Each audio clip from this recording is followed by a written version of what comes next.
Welcome to The Explainer. Today's deep dive comes from a request by Sachin Karnik, and honestly, it's a concept that might just change the way you think about your own mind.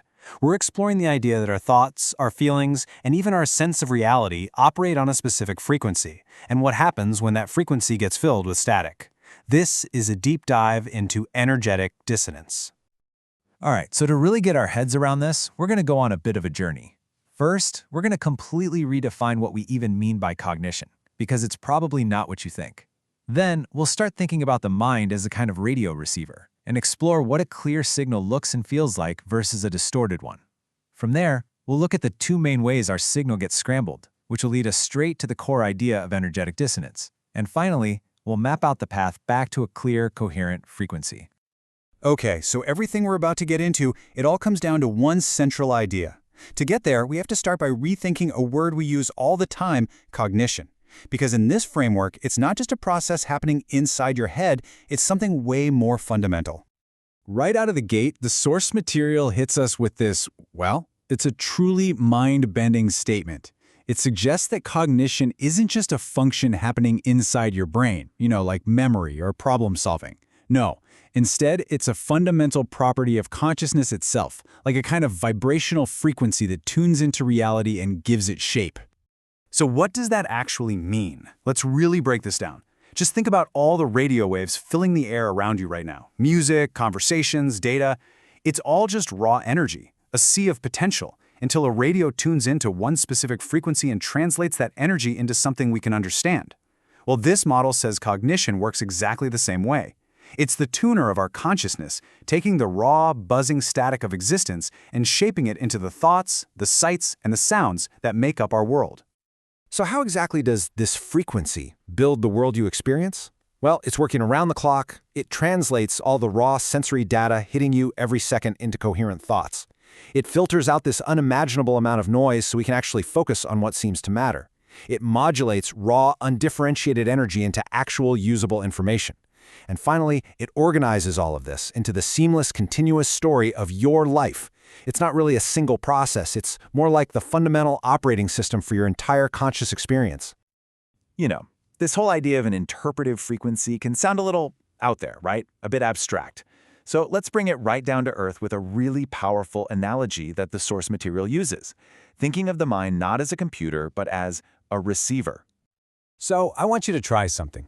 Forget the idea of your mind as a computer, storing files. Instead, picture it as this incredibly sophisticated radio, constantly tuning in to the vast universe of information all around it. A radio doesn't create the music it plays, right? It just receives and decodes the signal. Well, this model suggests the mind works the same way. It doesn't create reality from nothing, but instead tunes into and interprets specific frequencies from this vast field of consciousness. And what's so cool is that this analogy, it holds up perfectly when you really start to pick it apart. The physical radio itself, that's our cognitive faculty. The different radio stations, those are all the informational frequencies our mind can tune into, like focusing on a complex math problem, getting lost in a beautiful piece of art, or tapping into a sudden creative insight.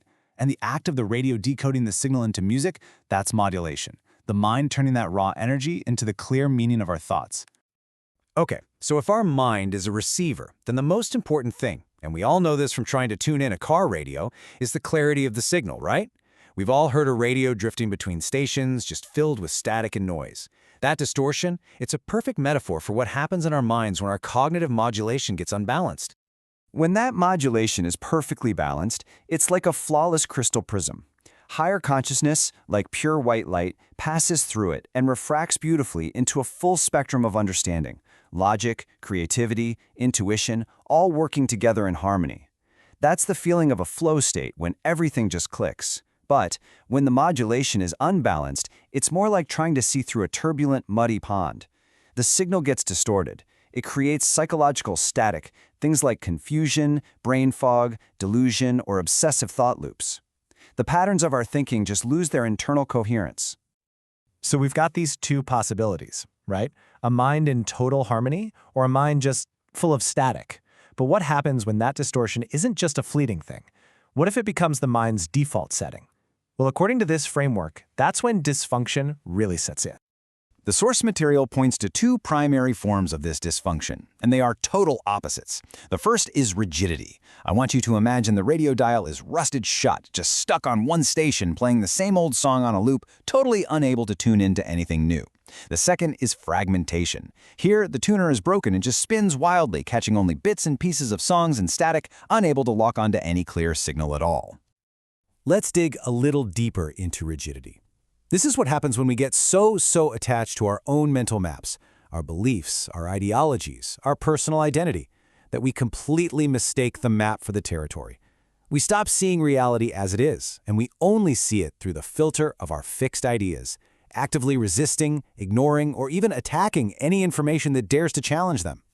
Psychologically, this looks exactly like you'd expect: dogmatism, inflexibility, or that classic confirmation bias, where we only listen to things that confirm what we already think.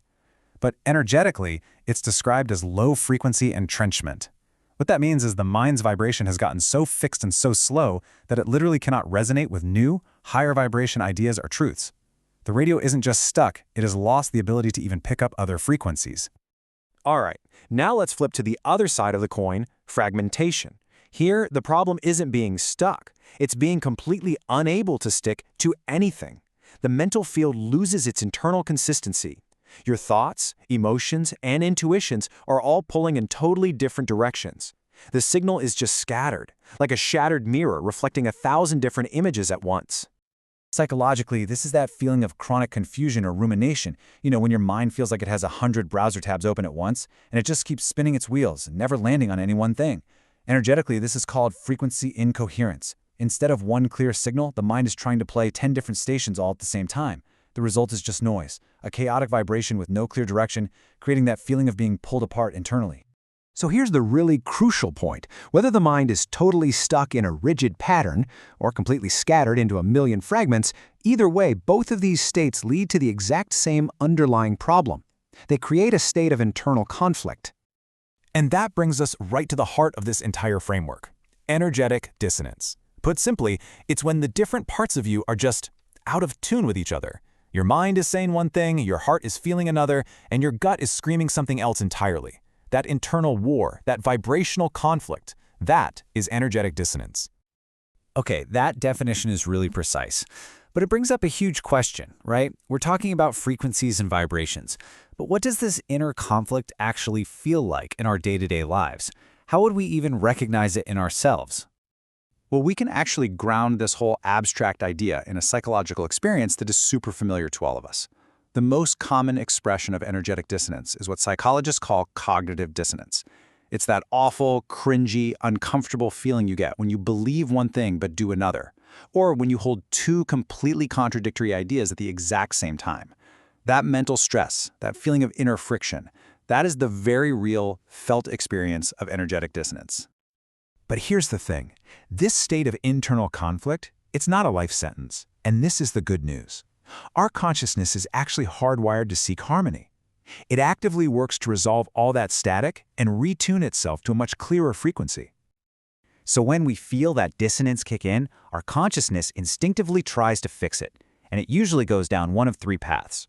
First, we might just adjust our beliefs to make the conflict go away.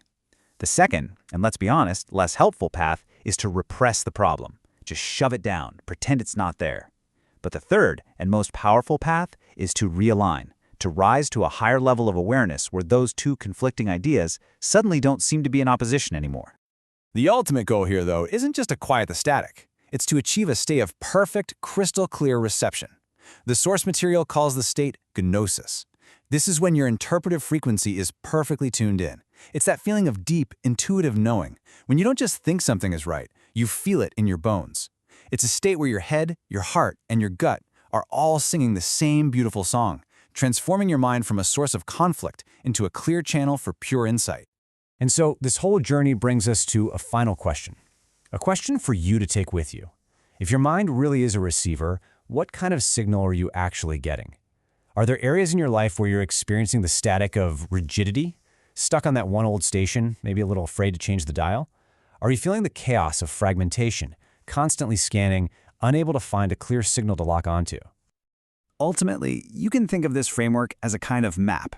It's a powerful guide for tuning out all that internal noise and finding your own clear frequency. Thank you for joining us.